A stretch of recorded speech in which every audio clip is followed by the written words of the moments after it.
Today on Michelle's Opinions, we're going to talk about triggers and discernment. We're going to use some gnosis from the Bible, as there are tools all over the place that we can glean from and learn so many things from so many different places. First, let's talk about discernment. There is actually scripture that backs up some things that we can look for in somebody to help us discern whether they're an authentic person, whether we should listen to them, or whether maybe come back in a little while and see how they're doing later on.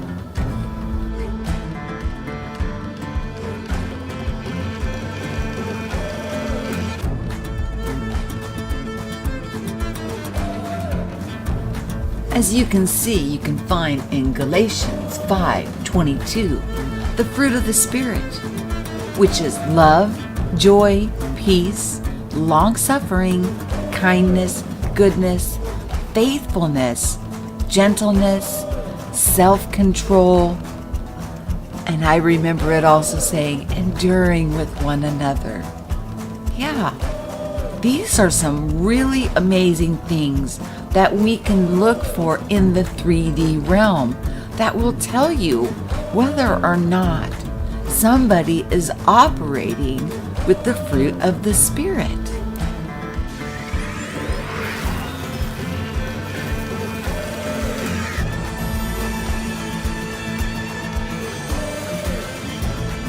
While also looking in the Bible, you can continue on into verse 23, where it does add on the faithfulness, gentleness, self-control, enduring with one another, showing patience, kindness, generosity, equality, love for one another.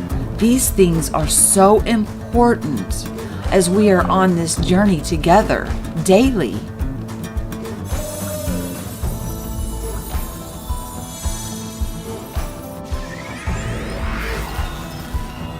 Now let's get into triggered.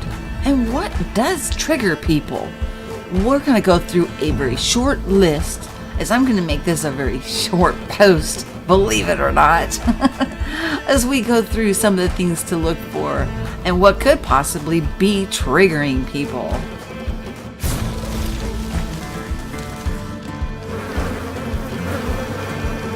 If you think about what triggers people, it would be exact opposites of the fruit of the Spirit. It would be envy, jealousy, lust, coveting. It would be all of those things of wanting to tear somebody down, stealing from one another. It would just bring out the worst in people. That is what comes to mind when I think of somebody who is triggered. There has to be something that is causing this triggering, and it has to be falling into one of those categories.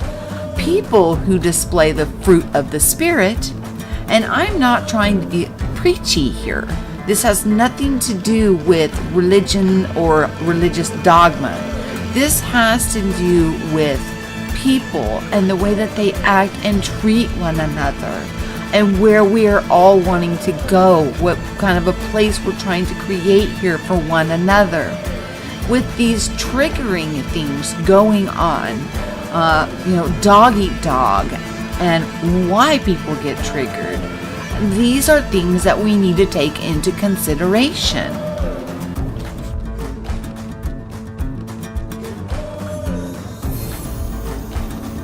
And on these triggers, we're looking at jealousy and all these horrible things.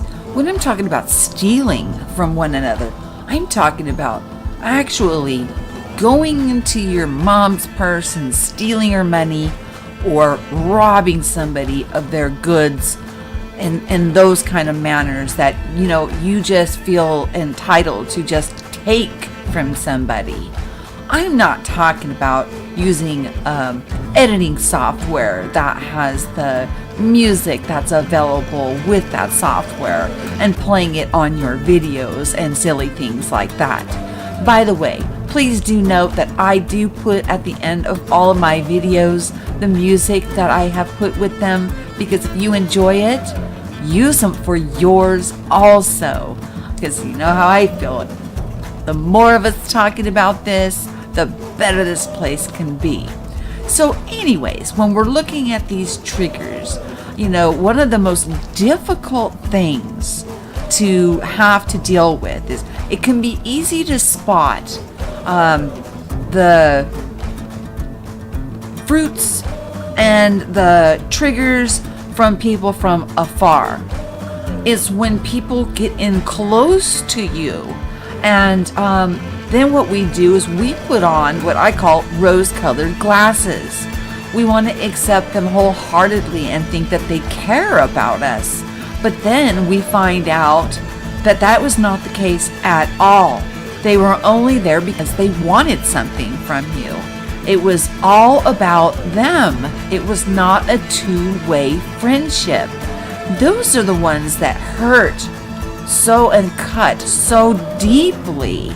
And on those, with discernment, we really need strong discernment in those kind of situations. But guess what? We're going to talk about that here in just a second.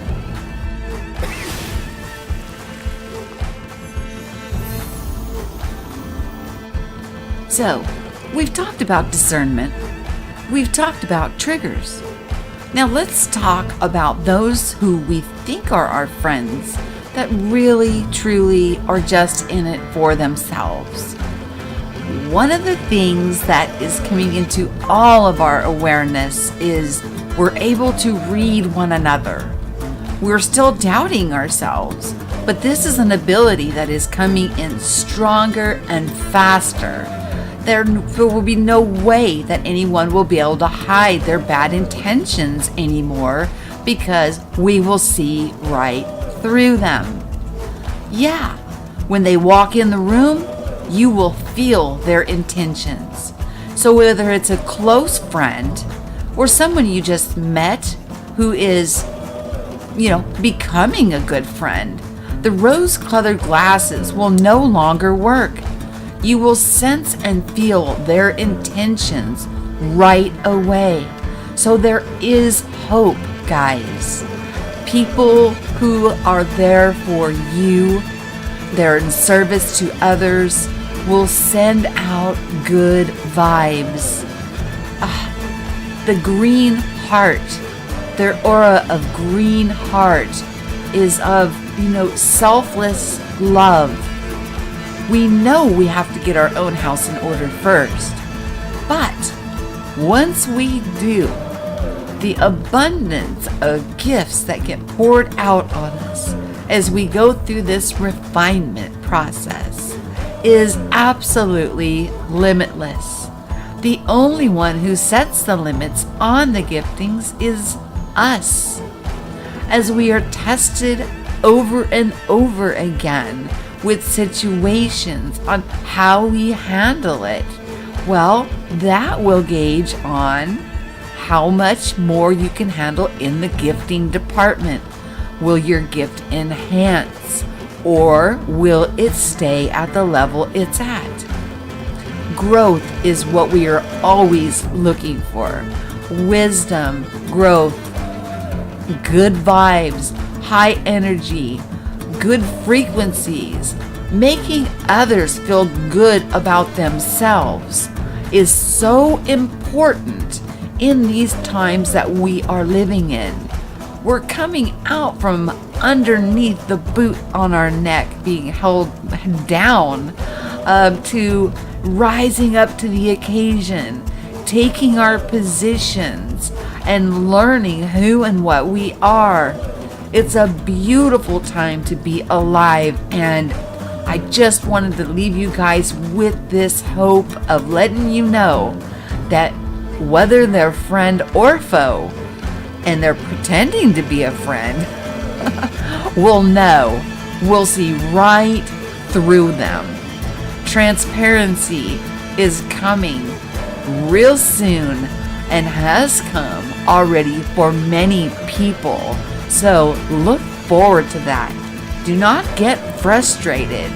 We have so much time and patience as we wait for one another to catch up to each other and understand the very unlimited abilities within each and every single one of us.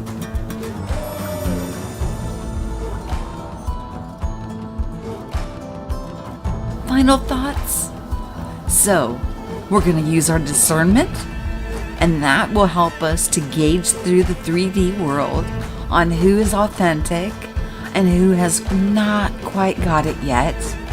We're going to use our discernment on the triggers and watch out for triggers that we're not triggered and where triggers come from, and self and introspect on why we're feeling the way that we're feeling and why is it bringing this out or to the surface.